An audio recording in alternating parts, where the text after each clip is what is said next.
लाओ त्से अगला सूत्र कहते हैं, स्वर्ग और पृथ्वी के बीच का आकाश कैसा धौंकनी की तरह है। इसे रिक्त कर दो, फिर भी इसकी शक्ति अखंडित रहती है। इसे जितना ही चलाओ उतनी ही हवा निकलती है। शब्द बाहुल्य से बुद्धि निश्शेष होती है, इसलिए अपने केंद्र में स्थापित होना ही श्रेयस्कर है। चलिए इसे समझते हैं। लाओ त्से का कहना है कि अगर आप फैलने के लिए बहुत आतुर हैं, तो सिकुड़ने की तैयारी करना। जीवन को पाने की बहुत इच्छा है, तो मरने की तैयारी करना। सुंदरता की चाह रखते हैं, तो कुरूपता के बीज भी बो रहे हैं। यदि सफलता पाने की आकांक्षा रखते हैं, तो असफलता का मार्ग भी तैयार कर रहे हैं। एक बार किसी ने लाओ त्से से पूछा, क्या तुमने कभी दुख का अनुभव किया? लाओ त्से हंस पड़े और कहा, नहीं, क्योंकि मैंने सुख को जानने की कभी कामना नहीं की। हम चाहते हैं कि दुख ना हो, लेकिन ऐसा इसलिए क्योंकि हम सुख को बनाए रखना चाहते हैं। लाओ त्से कहते हैं कि दुख से बचने के लिए सुख की चाह छोड़नी होगी। सुख की इच्छा दुख को जन्म देती है।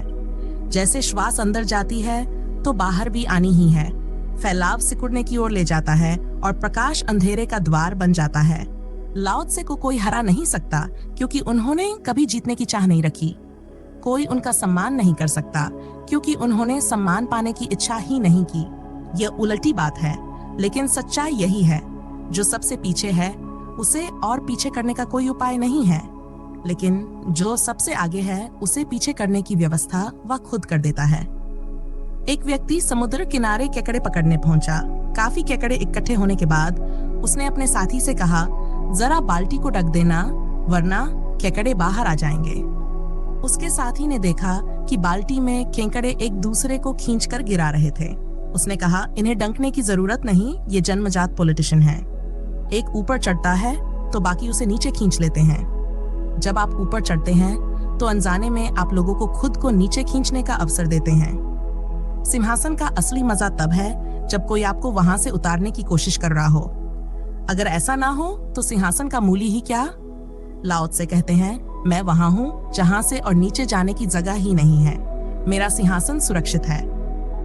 अगर आप सम्मान पाने की सीधी राह पर चलते हैं, तो आप अपमान को बुलावा दे रहे हैं। सिंहासन भी ऐसा ही है, बहुत सारी कुर्सियों का ढेर। जितने लोग कुर्सियों के नीचे दबते हैं, उतने ही आपको गिराने की कोशिश में लग जाते हैं। पहली कुर्सी सबसे असुरक्षित है। दुनिया में कोई भी ऐसी ऊंचाई नहीं जो पूरी तरह सुरक्षित हो। जितना ऊंचा उठते हैं, उतना ही खतरा बढ़ता है।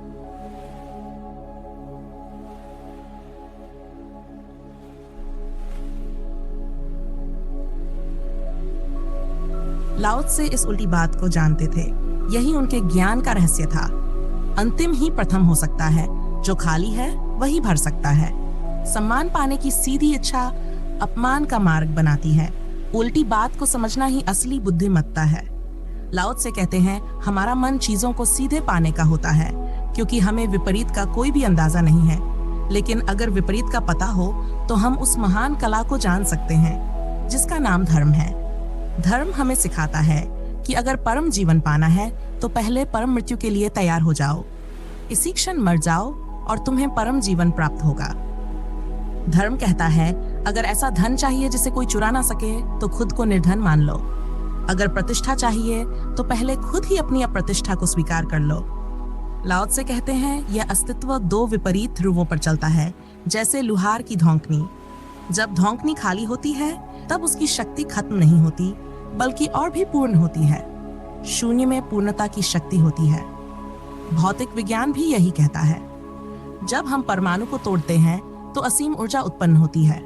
वह परमाणु इतना छोटा होता है कि उसे देख पाना भी कठिन है, लेकिन उसी में असीम शक्ति छिपी होती है। परमाणु भी शून्य की सीमा तक छोटा है, लेकिन उसी शून्य से असीम ऊर्जा निकलती है। धर्म हमेशा कहता है कि अगर विराट को पाना है तो सूक्ष्म को समझना होगा। परमात्मा को खोजने का प्रयास मत करो, अपने भीतर छिपे उस सूक्ष्म अणु को देखो। लाओ त्से कहते हैं, यह शून्य पूर्ण शून्य है। अणु का शून्य तो आंशिक है, फिर भी उससे असीम ऊर्जा निकलती है। अगर पूर्ण शून्य को समझ लिया जाए तो उसमें छिपी ऊर्जा की कल्पना भी असंभव है। ईशी कहते रहे हैं कि यह पूरा जगत शून्य से उत्पन्न हुआ है। हमारा गणित उल्टा है। हम सोचते हैं कुछ तभी निकलेगा जब वह पहले से भरा हो, लेकिन लाओ त्से कहते हैं, शून्य ही वह स्थिति है जिसमें अखंड शक्ति छिपी है। लाओ त्से कहते हैं कि अखंड शक्ति को पाने के लिए शून्य हो जाना जरूरी है। ये वैक्यूम की तरह है जो खाली होकर भी अपनी ताकत नहीं खोता। लेकिन हम सब अपनी जिंदगी को क्षुद्र चीजों से भर लेते हैं। धन, पद, मकान, फर्नीचर। हमारा अंतर्मन कबाड़ की दुकान बन जाता है। हम हिलने डुलने में भी कठिनाई महसूस करते हैं।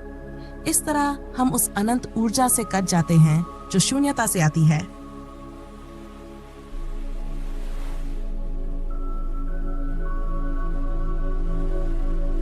संत कहते हैं कि जो व्यक्ति शून्य हो जाए वह अनंत ऊर्जा का स्वामी हो जाता है।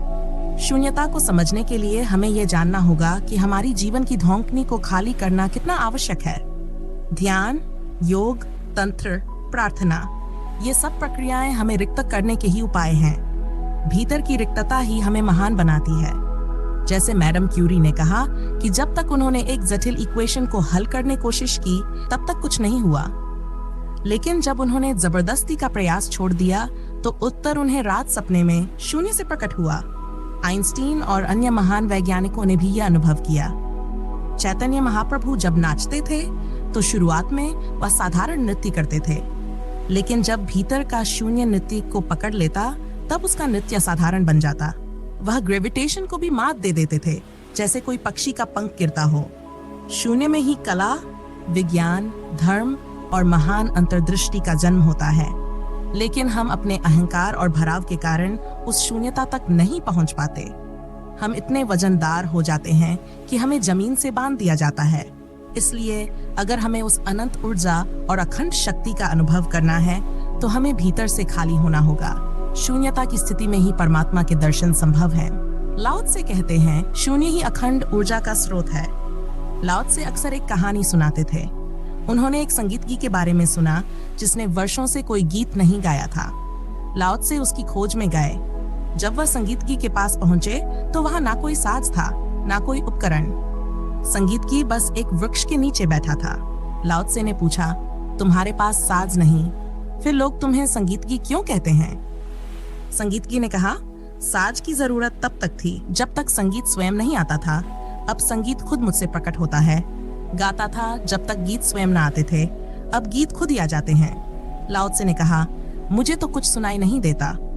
संगीतज्ञ ने जवाब दिया, यह सुनने के लिए तुम्हें ठहरना होगा, धीरे धीरे सुनाई देगा।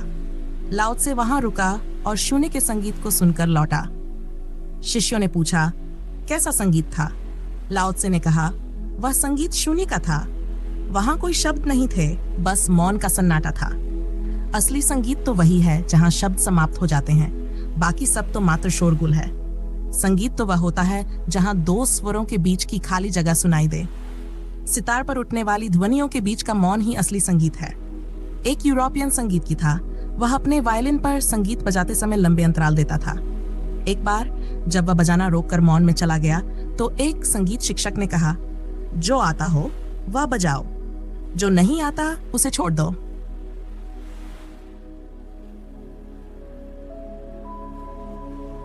संगीतज्ञ ने उस दिन अपने साज को पटक दिया और फिर कभी नहीं बजाया। उसने कहा, यह लोग संगीत को समझते ही नहीं, वे केवल स्वरों के शोरगुल को संगीत मानते हैं। असल में स्वरों का उद्देश्य तो केवल हमें जगाना है। असली संगीत तो मौन में है जो स्वरों के बीच बहता है। महात्मा बुद्ध भी यही कहते थे, जो मैं कह सकता था वह मैंने कहा, लेकिन असली बात वह है जो मैं नहीं कह पाया। जो मेरे कहे के बीच के मौन को सुन पाए वे ही मुझे समझ सके। लाओ त्से कहते हैं, पृथ्वी और स्वर्ग के बीच एक शून्य आकाश है जो धौंकनी की तरह है।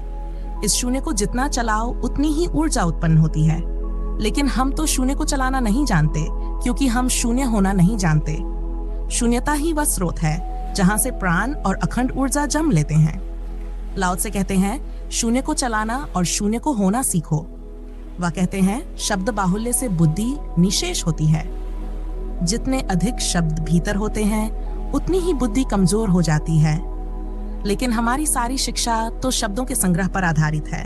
हम शब्दों को संपत्ति मानते हैं, सफलता की कुंजी मानते हैं। पश्चिम में कहते हैं कि जितनी किसी के पास शब्दों की संपत्ति है उतनी उसकी सफलता होगी। पॉलिटिशियन, धर्मगुरु, साहित्यकार, ये सभी शब्दों के खेल के माहिर माने जाते हैं। हमारी दुनिया में शब्दों की ताकत को ही सफलता का मापदंड माना जाता है। लेकिन लाओ त्से उल्टी बात कहता है। वह कहता है जितने शब्द भीतर बढ़ते हैं उतनी बुद्धि क्षीण हो जाती है। शब्द केवल एक भ्रम है, इनका कोई स्थायी मूल्य नहीं। ये ऐसे हैं जैसे प्यास लगे और कोई पानी का नाम ले। यह प्यास को पूरी तरह बुझा नहीं सकता, केवल कुछ समय के लिए राहत दे सकता है। शब्दों का असर इतना गहरा है कि ये हमारी भावनाओं को बदल सकते हैं। अगर कोई आग लग गई चिल्लाए तो भले आग ना हो, हम घबरा जाएंगे, भागेंगे, लेकिन असलियत में शब्द सिर्फ शून्य है। अगर बार बार ऐसे शब्द दोहराए जाएं, तो धीरे धीरे इनका असर खत्म हो जाता है। एक मनोवैज्ञानिक की कहानी है जिसने अपने जीवन में काफी धन कमा लिया। उसने एक गांव में खेत लिया और खेती शुरू की, लेकिन कौवे उसके बीज चुग जाते थे। उसने एक किसान से उपाय पूछा। किसान ने 3 दिन तक बीज फेंकने की नकल की, बिना बीज डाले। कौवे नाराज होकर लौट गए। चौथे दिन जब असल में बीज डाले तो कौवे नहीं आए। किसान ने कहा, यह तो बस एक प्लेन साइकोलॉजी है।